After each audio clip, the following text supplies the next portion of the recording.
The Bag Factory Artist Studios in Johannesburg have recently announced Princia Matungulu and Kutlwano Monyai as joint recipients of the annual Young Women Studio Bursary.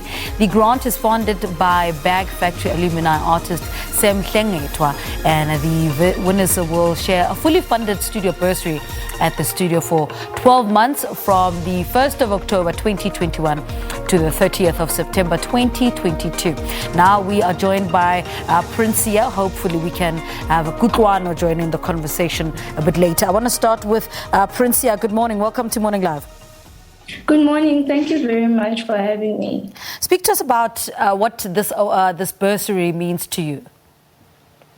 Well, it's tough being an artist, and just being in my final year, you start wondering how are you going to fund your practice further, because being in university, the campus helps you with such. So getting this bursary means that I don't need to worry about studio rent, which is hefty being, self-funded. So it really helps. And even with the community of artists at the Bag Factory, all that intellect and input would really push my practice to the edge. So it's an amazing opportunity, truly. Talk to us about your work. What is the inspiration behind the work that you do? So I would say my inspiration really is the relationship that I have with my mother.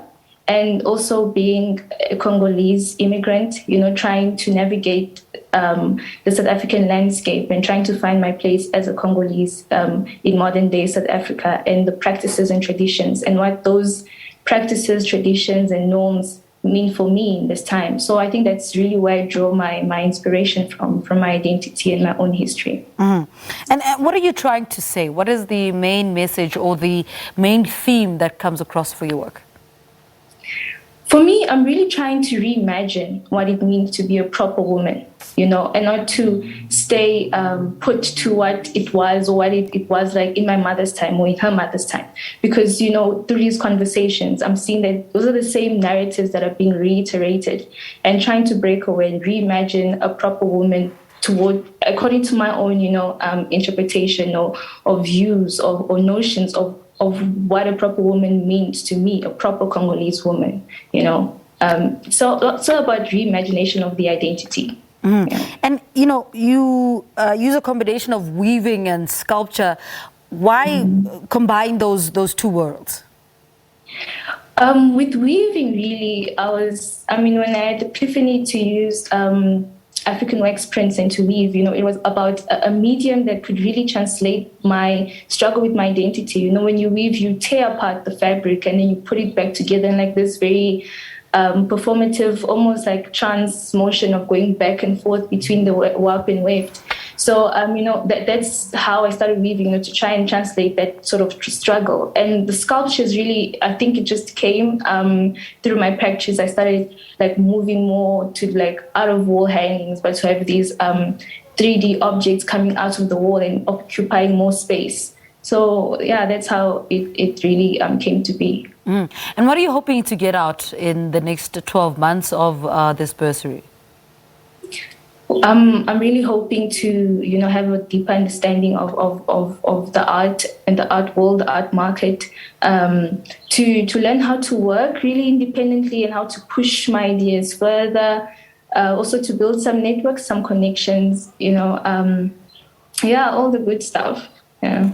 And how much did you know about Ntate Sam Hlengetwa before you applied for this bursary? And the Bag Factory was started by also Ntate David Kutlwano, who's also late. Mm-hmm. How much of that did you know before going into this bursary?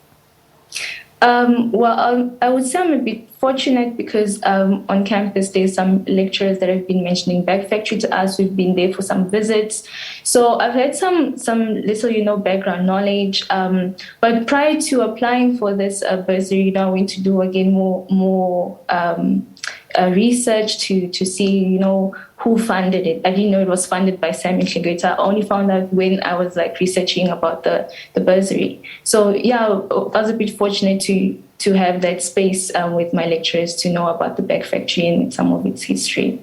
And what did this period teach you about your art? Artists are forced to find creative ways to put their art across. What are some of the lessons for you that have come out of this period?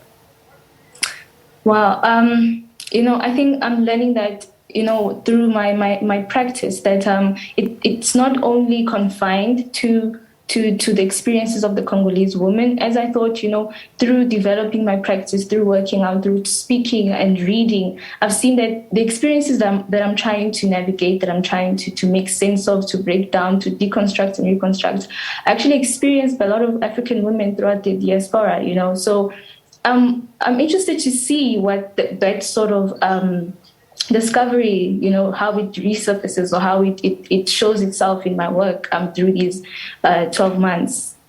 And why is it important that we understand the Congolese woman or woman in general? I feel like women, as women, we have a lot to say, even when we're not saying anything, and we have to really take our stand. We have to stamp our name on things. We have to take things and sort of, engage with it and not just accept things as they are. And I feel like more and more women are being out there, going out there and putting their stamp on things, stamping their name on things. So I really feel that as women, we should have a voice. We should take a stand. We should take more space. And not only Congolese or only Ghanaian women or only South African women. That is why I've seen that it is interesting that these sort of narratives are popping up in my work, and to sort of understand and to reimagine what it entails or notions of womanhood. I think that is a very important aspect moving forward as a global community. Yeah. What would you put as a highlight of your career so far? Well, if not this, I'd say being part of the Wits Young Artist Award exhibition, and I would say it's that, and past exhibitions that I've been a part of, but truly this one is really taking it further. This one stands out. You were part of Archive of Forgetfulness as well, if I'm not mistaken. Yeah, how was that? That was very interesting.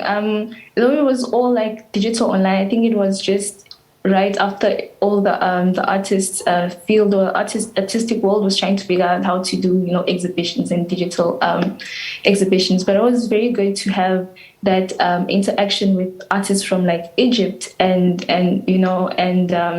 other artists all around the globe, and seeing how each artist explained the idea of home and what home means to them, and how they depict home, notions of home and migration and movement through their works. It was a very good experience, completely. All right, Princia, thank you so much for talking to us. Good luck. I hope you enjoy the next year. She was talking to us about being this year's joint recipient at the annual Bag Factory's Young Women's Studio Bursary. That was Princia Matungulu. She won that bursary along with Kutlwano, Monyai.